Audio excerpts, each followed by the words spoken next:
Hello! The 2025 Booker Prize shortlist is being announced today, and I know some readers don't begin reading any Booker-nominated books until the shortlist is announced. So later on in this video, I will give brief summaries and some of my thoughts and feelings about all 6 of the books on the shortlist when I know what they are. But at the moment, I don't know what they are because in just a little bit, I'm going to go out to the South Bank Centre in London, where for the very first time, the Booker Prize is doing a public announcement event of the shortlist. And I don't entirely know what this is going to entail other than the announcement itself. I think there's going to be maybe some readings from the shortlisted books and discussions with the judges. I know some are really excited that Sarah Jessica Parker is supposed to be there. So I'm going to head out soon for that, and then I will chat to you afterwards. Maybe I'll get to talk to some exciting people there, and I don't know what I'll be able to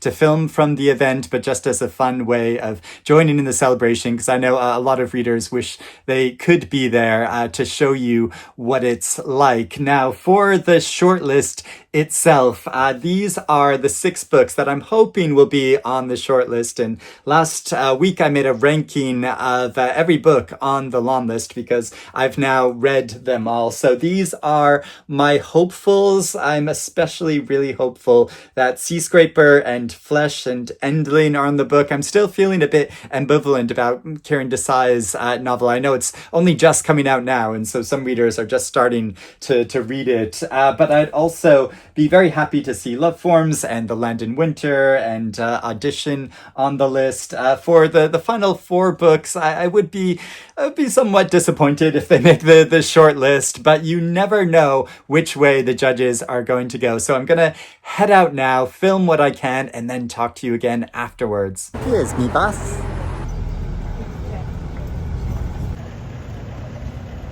So I've arrived at the South Bank, and you can see the venue there behind me, and also London looking wonderful in the fading light of day. So I'm going to head inside, but I fear there may be quite an uproar if Seascraper isn't on the shortlist.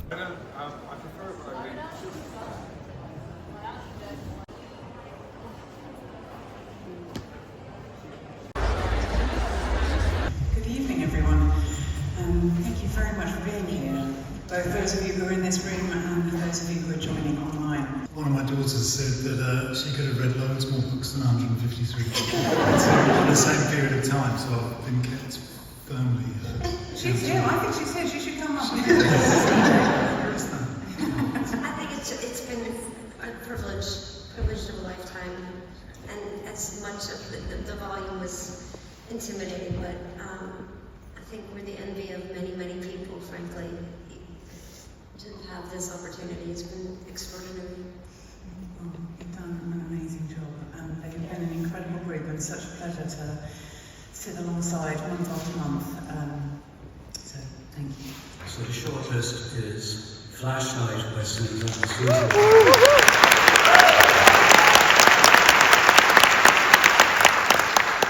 Choi's are in. The Loneliness of Sonia and Sunny by Kiran and Sonia.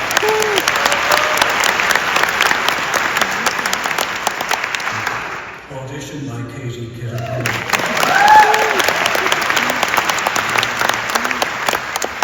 The Rest of Our Lives by Markovits.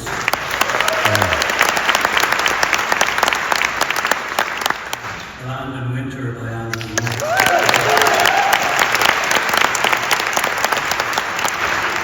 And Flesh by Kiran.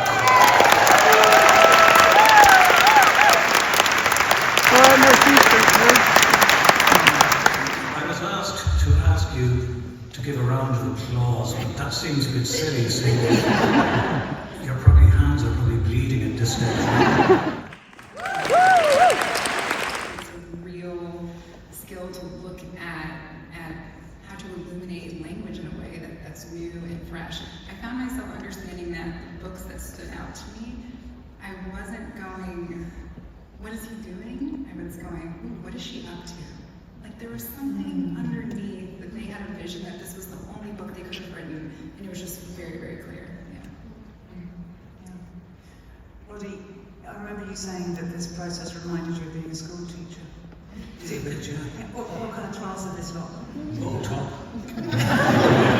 Very small class. What's curious for me is that I'm not really interested in being the reader I was. I like the way that, you know, the expectations instill the hope and all the promise you think is there, but I think I'm probably harder on books that I'm reading for pleasure, you know, and even for work. Just, I think the standard has been raised. They're really tough. Are you getting this message? I mean, I do feel that the shortlist team should be incredibly proud at this point. I mean, it's really wonderful to have 6 books, finally. Half of the 153. And I was just thinking as I was sitting here that, you know, at some point during the judging process when my living room was, you know, stacked with boxes with books, at some point I looked at them and I thought the next book of winner is in one of these boxes. And it's wonderful to have the 6. Each one was a delight to discover, because I think we all come to it looking for something that transports us. And each of the 6 books did that in its own unique way. And congratulations to us. I'd just like to say that, yeah, I think this shortlist, I think we're all very proud of it. I think these are all amazing books. I think we're all very proud of the long list as well, and they are beautiful books. And there were also books that did not make it onto the long list that we thought were beautiful books.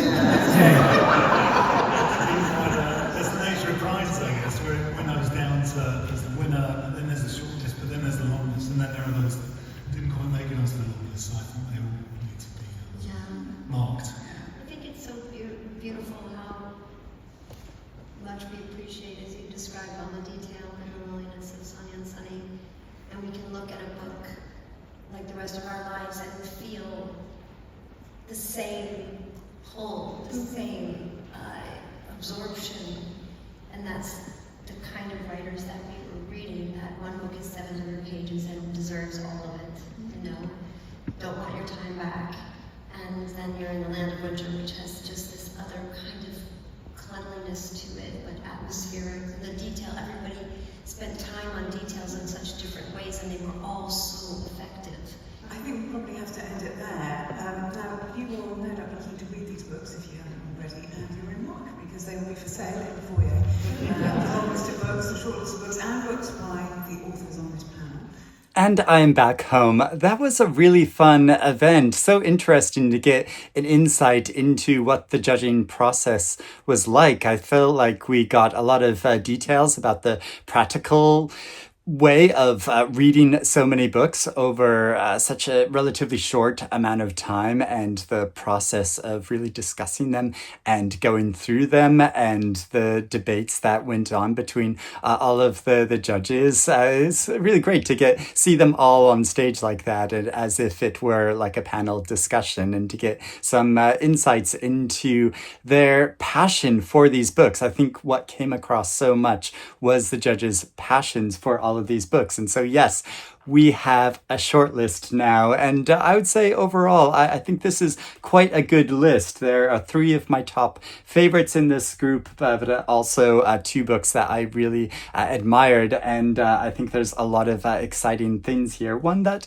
wasn't so much my favorite, wasn't to my personal taste, but I see totally why it is on this short list, and I would say overall, there are lots of really bold stylistic choices amongst these groups in the way that the authors have told these stories, a lot of unique ways of approaching narrative, but also surprisingly in a lot amongst many of these books, I think there's a lot about the tension between couples in relationships, and so yeah, I think it's really fascinating how that's explored amongst the different novels. So I'm going to go through each of them individually, but of course, just a little note to say that 2 of my favorite choices, sadly didn't make make the shortlist, and I think there's probably a lot of disappointment amongst the audience about Seascraper not making the group, because certainly amongst sort of star ratings and popular opinion, this is one of the favorite books from the long list. Still an absolutely superb novel, as is, I think, Endling, such a unique book. But in terms of like bold stylistic choices, I guess like between this and Audition, it couldn't really have both books, or maybe you could have, but the judges chose these 6. So first we have Audition on the shortlist, and this is such a fantastic puzzle of a novel that's a story really in 2 halves, and there's a switch in the story, and I can't really go into too much detail because I'll be giving too much away, but the switch which occurs in the second part of the story, I was not expecting. And so I read through this book just kind of puzzling over it and trying to make sense of it. But at the same time, I was so enticed by the ideas of it, the way it follows this middle-aged actress in New York City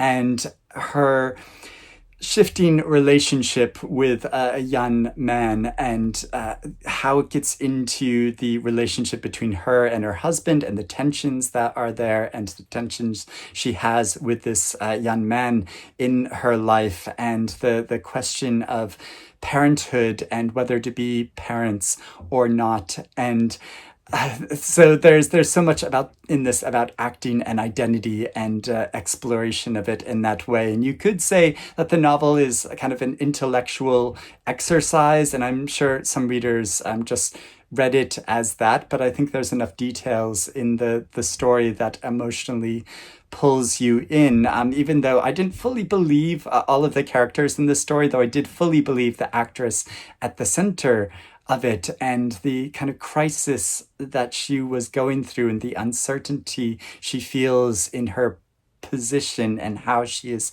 projecting out into the world. I would say the ending didn't entirely work for me, but out of all of the books on the list, it's the one that I'm most eager and excited to both reread and to discuss with other readers, to see what other readers' interpretation of it is.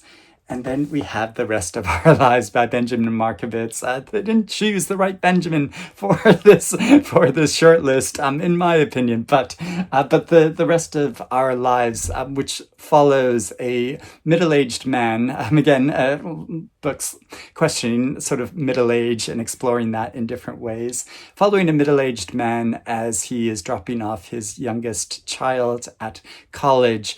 But he doesn't return home. He just continues on a road trip, revisiting locations and people from his past, and is trying to figure out where he is going for the rest of his life, that he is going through a lot of health crisis, and a relationship crisis, and a work crisis.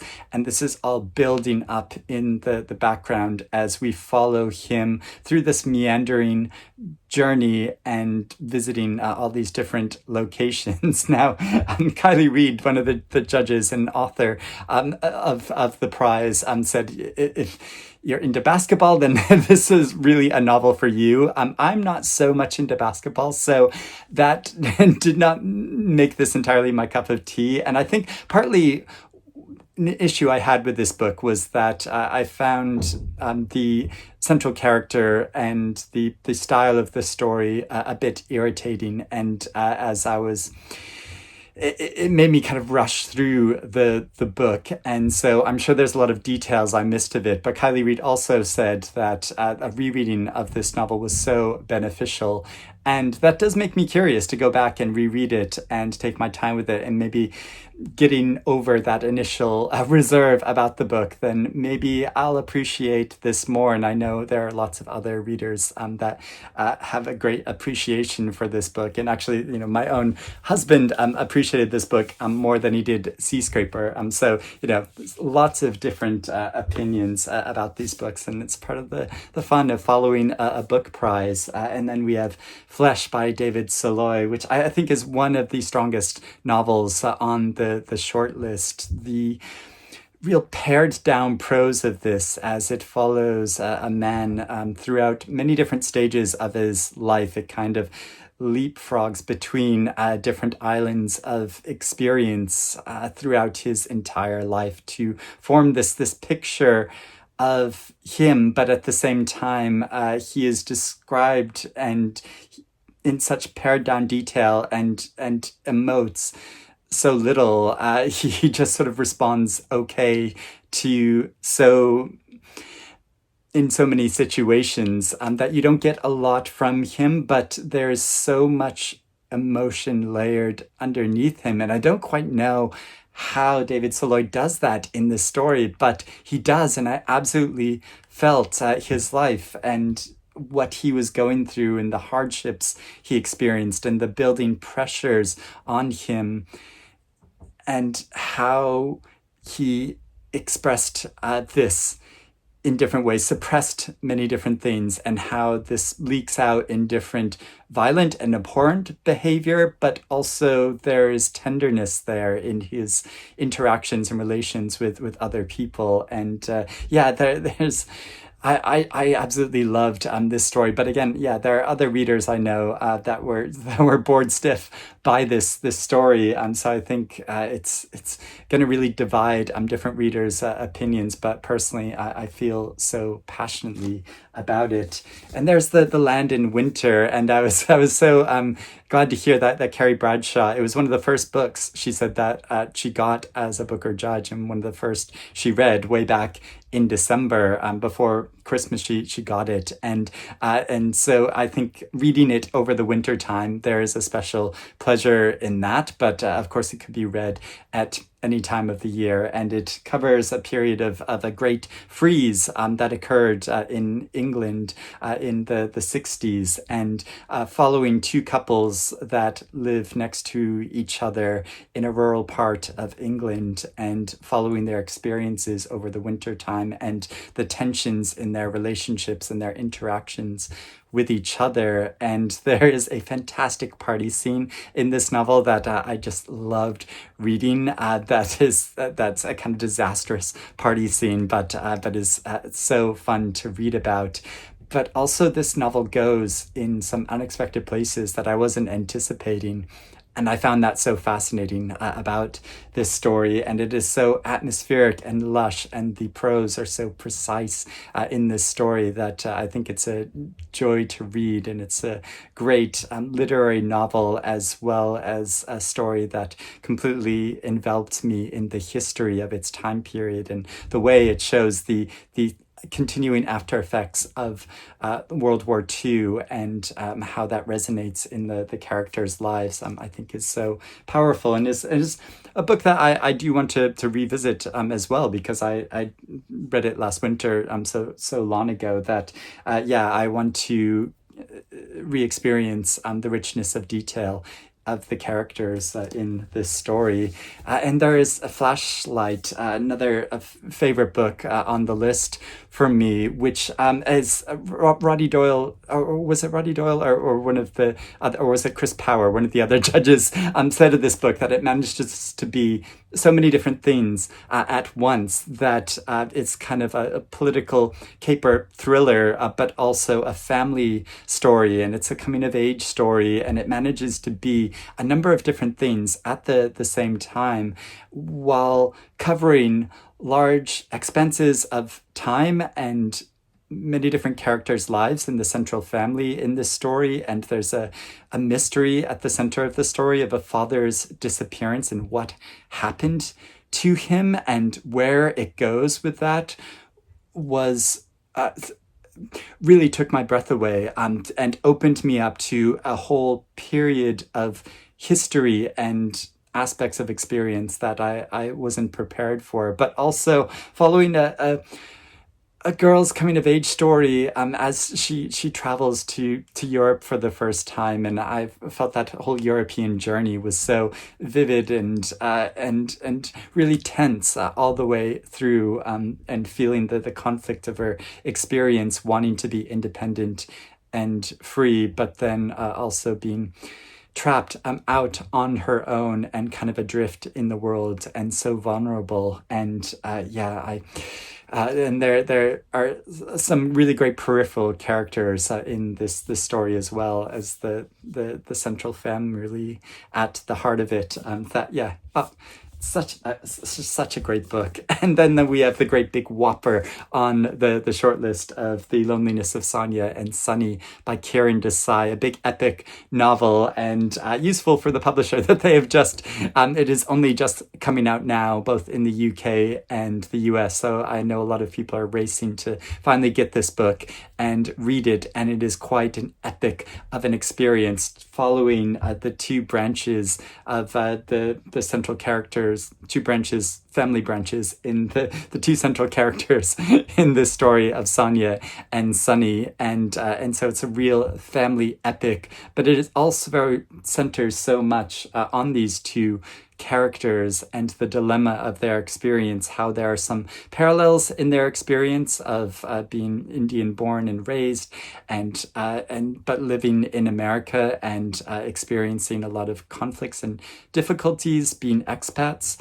there, but also how they are there is a kind of potential romance at the center of the story, but that's not really the main part of it, and it is much more about their professional aspirations and figuring out where they fit in the world, and how it explores the different tensions of that in their separate stories, but also how they come together at some different points.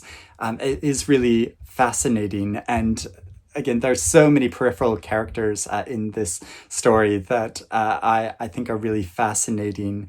And Sunny's mother in particular, Babita, she's just this fantastic character. One of my favorite characters in all of these novels. I loved reading about her. But one of these characters that I love to read about, I would never want to meet her in person, but it's so great to read her story and her of this very difficult character. And there are some aspects of this novel that I don't think entirely work or come together. She gets in this relationship with this toxic man, and it is interesting where it goes with this, but I kind of wish she had just left him behind rather than continuing on with him in the story. But it does say something really interesting overall about Sonia's perilous position in the world and how she wants to position herself as an aspiring writer, and the way that Kiran Desai must have gone through a lot of these conflicts as well. It feels like a very personal story, but at the same time an epic one that covers so much of the world and so much of experience. And I think there are so many impressive things about it, that it is a consistently compelling novel. I was drawn all the way through it, even though it is such a long book. So there we have it, the shortlist for this year's Booker Prize. And I would love to know in the comments below, what do you think of this shortlist? Have you read some or all of these books? What do you think of them as a whole? Are there any books you're really sad not to see on the shortlist? Please let me know about that in the comments below. I think it's really difficult to say what would be a front runner for the winner of this year, because I'm really not sure which way the judges will go. I think maybe Flesh is a really strong choice. In some ways it would be a slight, I think, letdown if Kiran Desai won again, only because she has won the prize before, but really that's not what it should be about. It should be about the best judges, the best book in the judge's subjective opinion. And of course, it is a subjective opinion. And Roddy Doyle made a great point at the end that when he won the Booker Prize, he was told, somebody I think told him on the side that there were 3 judges for his book and 2 against it. So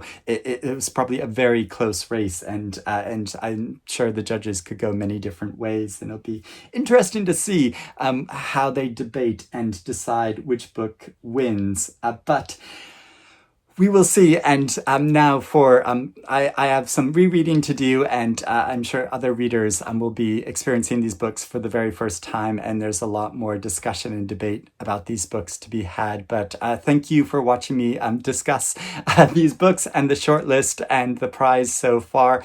I have a lot more to say. I have individual review videos about most of these books. If you want to know a lot more of my thoughts about them, I'll put links to that in the description below. But I hope you have a lovely evening, and I will speak to you again soon. Bye-bye.